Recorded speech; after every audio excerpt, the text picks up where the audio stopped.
दोस्तों नमस्कार। आज हम हैं हिमांशु कुशवाहा जी के साथ और हिमांशु जी का कोई किसी परिचय के मोहताज नहीं है। मेरी करीब 2019 में हिमांशु जी से मुलाकात हुई थी। तब एके इंफ्रा ड्रीम प्राइवेट लिमिटेड नाम की एक कंपनी थी और बड़ी शिद्दत के साथ रन कर रहे थे। तो कहते हैं कि जब जज्बा और हौसला आदमी का ऊंचा होता है, ज़बरदस्त होता है, तो मंजिलें राही को खुद ढूंढ लेती हैं। तो इसी कहावत को इन्होंने चरितार्थ करके दिखाया है। और जिस तरह से एके इंफ्रा ड्रीम ने प्रोग्रेस करी वो अपने आप में बहुत ज़बरदस्त है, काबिल तारीफ़ है। और सबसे पहले तो मैं हिमांशु जी को बहुत बहुत शुभकामनाएं देता हूं कि आपने अपनी कंपनी को इस बड़े मकाम पे पहुंचाया। अभी उसकी लिस्टिंग पे काम चल रहा है और आईपीओ आने वाला है, तो थोड़ा सा टाइम ज़रूर लग रहा है, मगर वो आईपीओ भी आकर के रहेगा। और जिस तरह से इनका जज्बा पूरी तरह से इनको दौड़ाए हुए है, काम करा रहा है, तो मुझे ऐसा लगता है कि आने वाले समय में एके इंफ्रा ड्रीम सिर्फ कुछ राज्यों की कंपनी नहीं बल्कि पूरे भारतवर्ष की एक कंपनी बनकर उभरेगी। और मुझे इसमें कोई शक नहीं है। तो मैं ये जानना चाहूँगा हिमांशु जी से कि आपने ये कमाल किया कैसे और क्या विज़न है आपका, और जो एक एंटरप्रेन्योर है जो नया काम शुरू कर रहा है इस फील्ड में, तो उसको आप क्या सलाह देना चाहेंगे? सर, सबसे पहले हम बात करते हैं काम कैसे कंपनी इतना ग्रो की।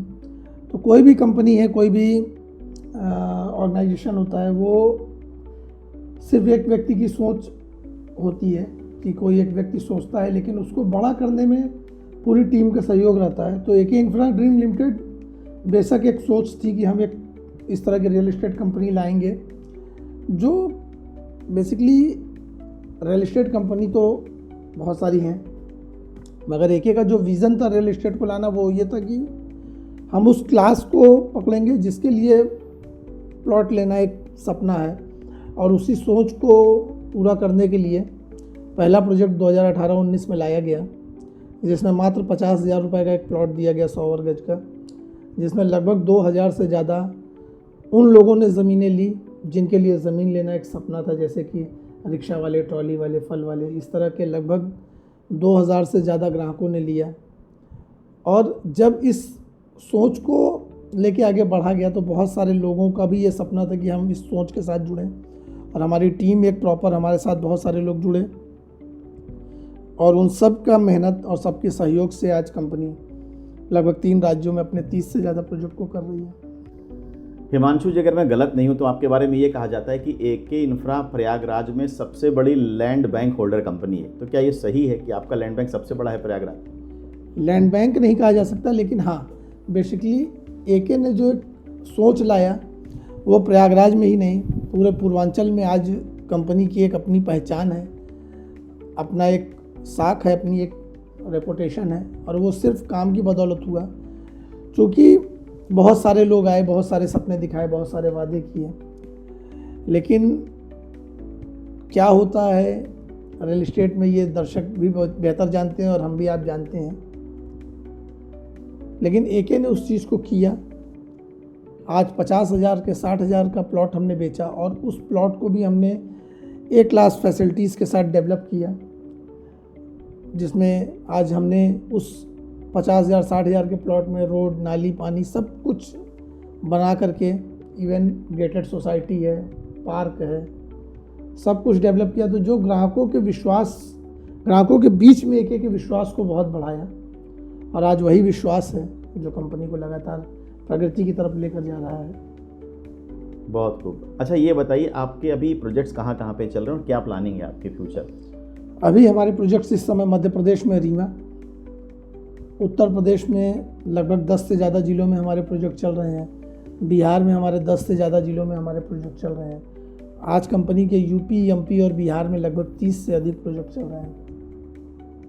अभी मेरी इस पॉडकास्ट शुरू होने से पहले एक बात चल रही थी हिमांशु जी से, जिसमें उन्होंने कहा कि हमारे 50,000 प्लस एसोसिएट्स हैं हमारे साथ। तो ये कम नहीं होता, ये बहुत बड़ी बात है, बहुत बड़ा अचीवमेंट है।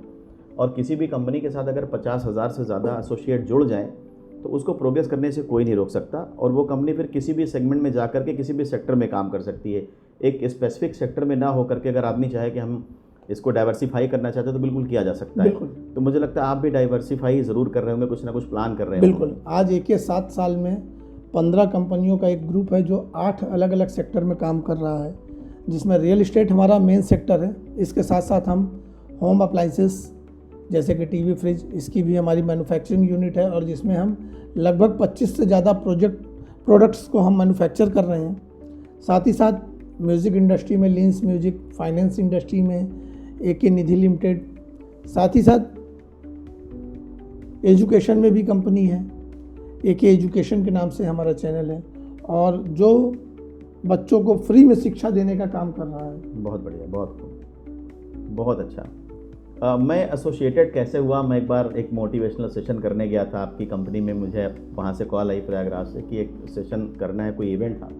मुझे बड़ा अच्छा लगा, तो इनकी आंखों में चमक वहीं दिखाई पड़ रही थी कि कुछ बड़ा कर गुजरेंगे।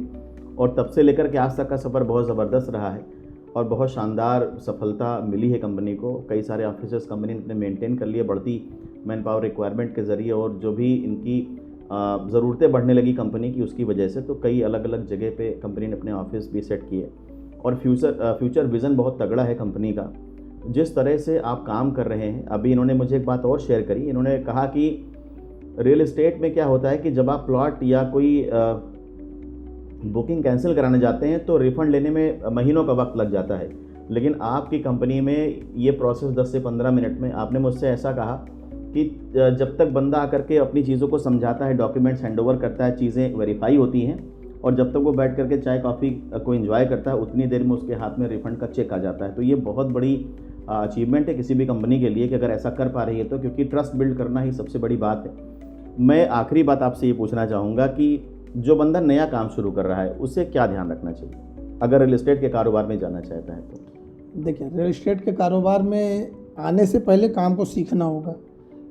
रियल एस्टेट कंपनी में आज जो काम करते समय हमारा अनुभव रहा है कि बहुत सारे लोग कंपनी तो शुरू कर लेते हैं लेकिन काम उनको नहीं आता है, क्योंकि रियल एस्टेट में एक लीगल्स का एक पूरा सिस्टम होता है और एक बहुत सारी चीज़ें उसमें सीखने वाली होती हैं। और जो हमने ऑब्ज़र्व किया इतने दिनों में काम करके, बहुत सारे लोग ऐसे हैं जो रियल एस्टेट की कंपनी शुरू तो कर लिए लेकिन उसको करना कैसे है, ज़मीनों की खरीदारी और उसकी बिक्री की कैसे जाती है, ये उनको पता ही नहीं है। तो किसी भी कंपनी को शुरू करने से पहले कोई भी व्यक्ति अगर शुरू करना चाहता है तो कम से कम 3 से 5 साल वो उस काम को अच्छे से पहले सीखे, उसकी बारीकियों को समझे कि कैसे उसको करना है। फिर उसके बाद अगर वो स्टार्ट करता है तो निश्चित रूप से उसको सफलता मिलेगी। चलिए, बहुत अच्छा लगा हिमांशु जी आपसे बात करके। ये एक मौका था, हिमांशु जी चूँकि लखनऊ आए, मेरे ऑफिस में विज़िट इन्होंने करी, मिलने आए, तो मुझे लगा इस मौके का फ़ायदा उठाना चाहिए। और एसएमबी की जो भी ऑडियंस है, जो लोग हमारे चैनल को देखते हैं और इस तरह के कंटेंट में इंटरेस्ट रखते हैं, तो मैंने कहा एक छोटा सा क्विक इंटरव्यू इनका शूट कर लिया जाए और बाद में हो सकता है कि हम एक फुल पॉडकास्ट आपके ही स्टूडियो में बैठ के इसको शूट कर रहे होंगे। लेकिन अभी क्विक बाइट के जैसे हमने इसे शूट किया है और मुझे ऐसा लगता है कि इस इंटरव्यू से आपको फ़ायदा ज़रूर होगा। तो thank you so much for watching this podcast. Thank you Himanshu ji.